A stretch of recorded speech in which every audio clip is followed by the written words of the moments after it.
धनुर्धर था जिसने बिना कोई युद्ध किए इतिहास में अपना नाम दर्ज कराया। उसकी लगन व एकाग्रता को देखकर द्वापर युग से लेकर कलयुग तक कई लोगों ने ली है सीख। तो आइए जानते हैं एकलव्य की वो कहानी जिसने उसका नाम स्वर्ण अक्षरों में इतिहास में अंकित कराया। एकलव्य जंगल में रहने वाली भील जाति से था। उसके पिता का नाम हिरण्यधनु था। वे सदैव उसे आगे बढ़ने के लिए प्रेरित करते थे, लेकिन जंगल में धनुष और बाण न होने के कारण वह एक दिन धनुर्विद्या सीखने गुरु द्रोणाचार्य के पास गया। उसने गुरु द्रोणाचार्य से कहा,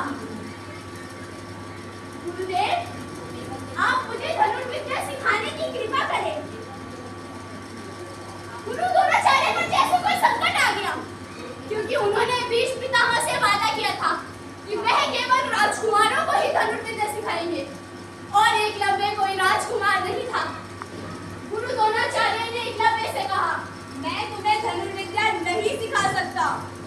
एकलव्य ने उन्हें प्रणाम किया और वहां से चला गया। वह सीधा जंगल की ओर गया।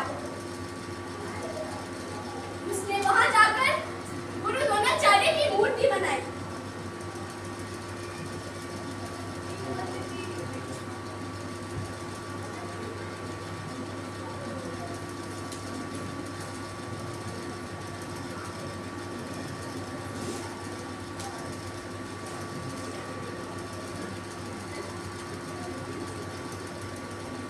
और उस मूर्ति को ही अपना गुरु मानकर अभ्यास करने लगा।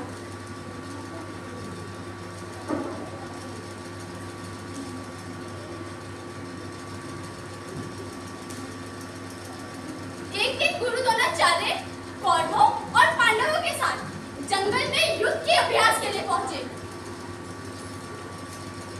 उनके साथ एक कुत्ता भी था। वो कुत्ता थोड़ा आगे जा चुका था।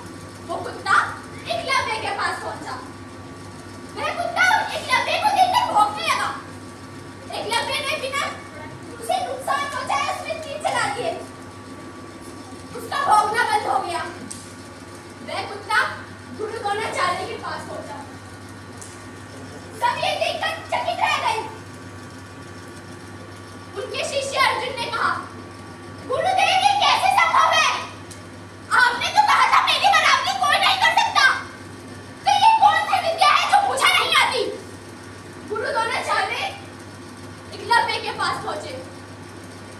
उन्होंने एकलव्य से कहा, बेटा, तुमने ये धनुर्विद्या कहां से सीखी? तुम्हारा गुरु कौन है? गुरुदेव, आप ही मेरे गुरु हैं। ये विद्या मैंने आपसे ही सीखी।